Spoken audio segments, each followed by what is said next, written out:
നമ്മളെയൊക്കെ നാടുകളിലുള്ള യുവതികൾ സുബ്ഹാനല്ലാഹ് ഇന്ന് കണ്ടില്ല നിങ്ങൾ, രാത്രി 8 മണി 9 മണി കഴിഞ്ഞാൽ ഉപ്പിലിട്ടതിൻ്റെ പിന്നാലെ ഗ്രാമങ്ങളിൽ നമ്മളൊക്കെ നാട്ടിലുള്ള പെൺകുട്ടികൾ ഔറത്ത് മറച്ചും മറക്കാതെയൊക്കെ ഓടി നടക്കുകയാണ്.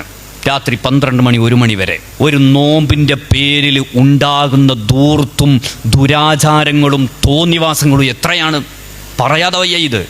അല്ല, നിങ്ങൾ ആലോചിച്ച് നോക്ക്, ഒരു 4-5 കൊല്ലത്തിന് ശേഷമാണ് ഇത് തുടങ്ങിയത്. മുമ്പൊക്കെ പുരുഷന്മാർ പോയിട്ട് ഇതൊക്കെ ചെയ്യാറുണ്ടായിരുന്നു, ആൺകുട്ടികൾ പോയിട്ട് ഉപ്പിലിട്ടത് വാങ്ങി തന്നാലൊക്കെ ഉണ്ടായിരുന്നു. ഇന്ന് പെൺകുട്ടികൾ ഇറങ്ങിയിരിക്കുകയാണ്. കുടുംബനാഥൻ ഭാര്യനെയും മക്കളെയും പെൺകുട്ടികളെയും മരുമക്കളെയും പേരക്കുട്ടികളെയും എല്ലാവരെയും പിടിച്ച് കയറ്റിയിട്ട് പോവാണ്.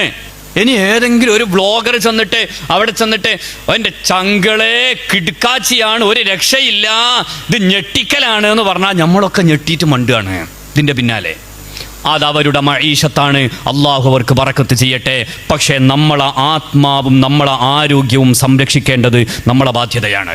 ഇമാം ഗസാലി റഹ്മത്തുള്ളാഹി അലൈഹി പറഞ്ഞിട്ടില്ലേ, ആമാശയത്തിന് ഏറ്റവും കൂടുതൽ അപകടകരമായത് അമിതമായ ഉപ്പിൻ്റെ ഉപയോഗമാണെന്ന് ഇമാം ഗസാലി റഹിമഹുല്ലാ ഇഹ്യയിൽ രേഖപ്പെടുത്തുന്നുണ്ട്.